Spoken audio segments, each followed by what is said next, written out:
Right, you see the Big Dipper? Keep going up. The first star that... That's not DX3906. Not it. Parallax wrong? No. Think about... Ruin it. To the naked eye. He's spending 19 million 19 on... point... No, but you never know. You'll not fucking tell her.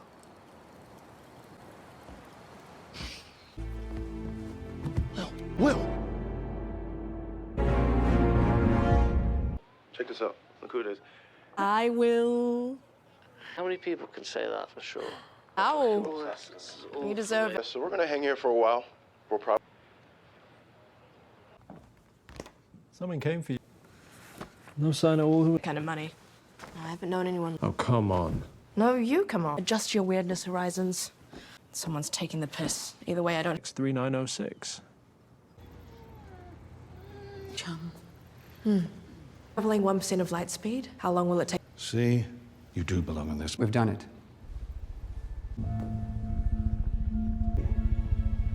For a month. Flashed with an anti-freeze cryo protectant. Works for Коля. You will? Ну, привет, Коля.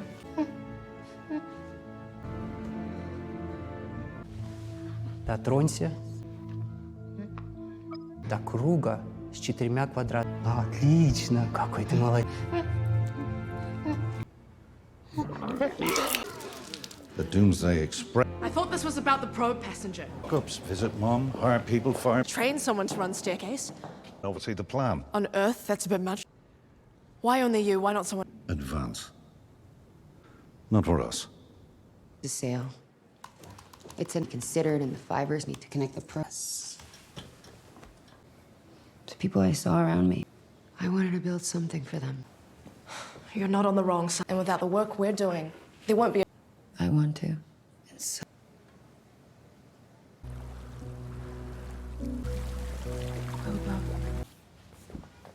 Contacted us.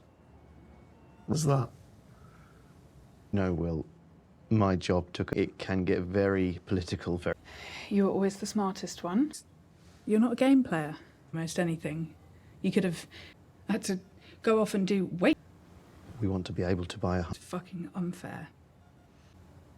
And you said yourself you're dying. Well, do you? I might. Yeah. If you have someone, you have... And whatever Mum...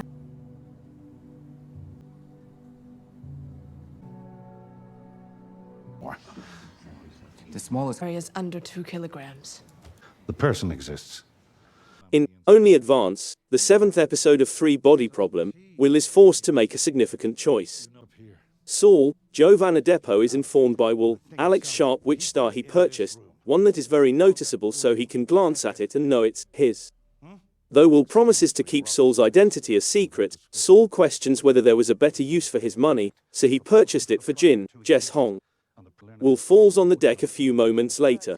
With Will in the hospital and no immediate danger, Saul phones Jin to inform her on his condition and asks her to come as soon as she can.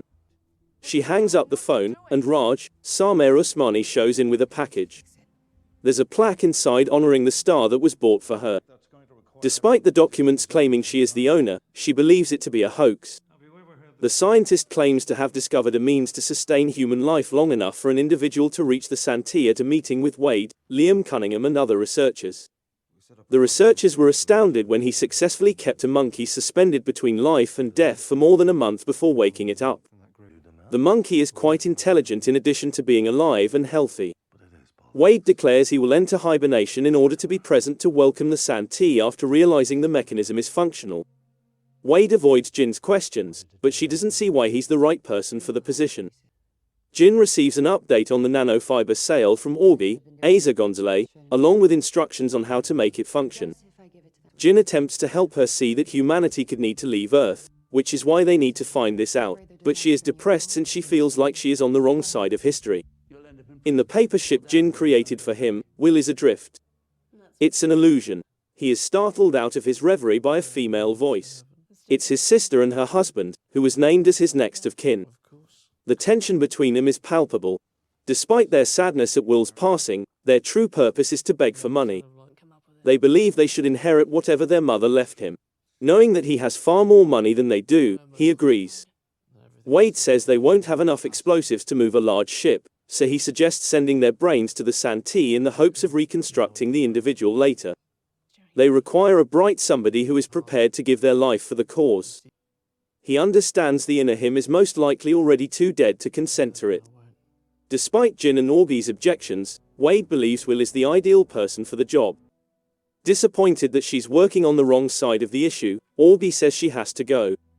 Wade phones to seek for assistance on a project. He has a plan, but he isn't sharing it just yet.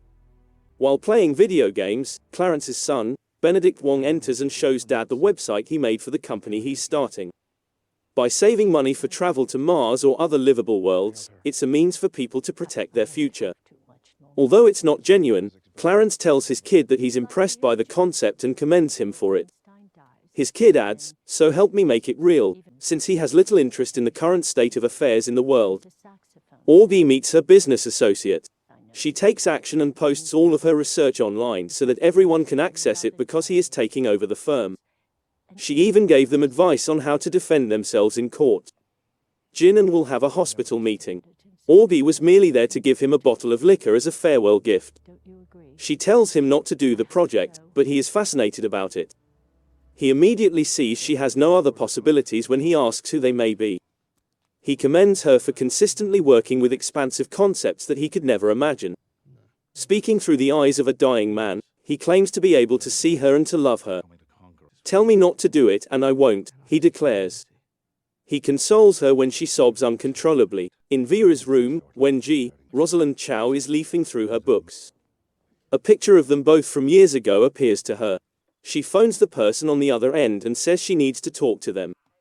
Saul informs Wenji at Vera's burial that Vera knew Wenji was the one responsible for everything. She must have discovered Wenji's creations. Vera used to consistently tell Wenji that Saul was the smarter one. He responds that he was never interested in running his own lab when she wonders why he never did.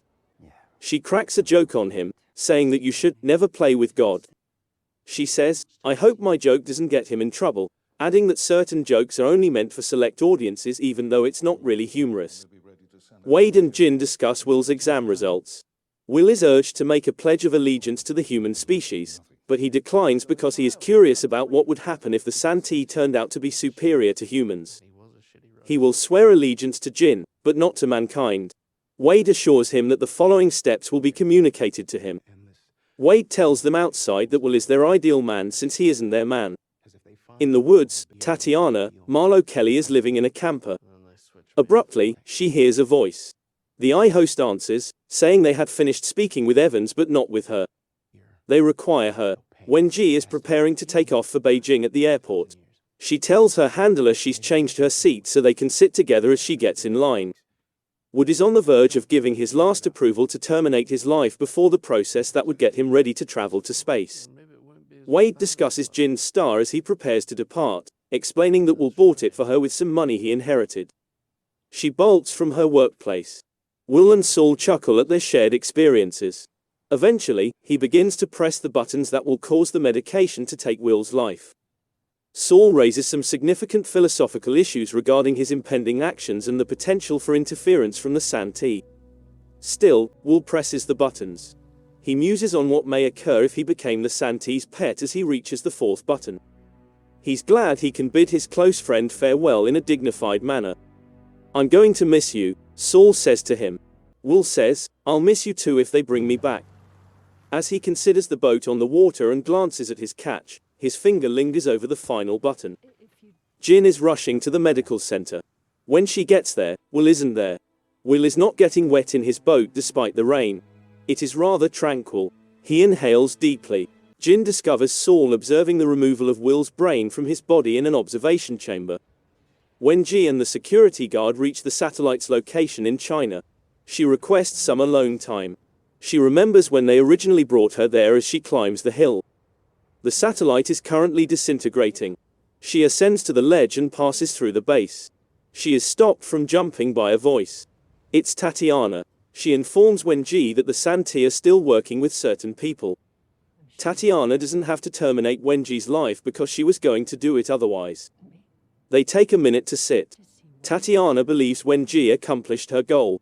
Can they watch the sunset together? Wenji asks.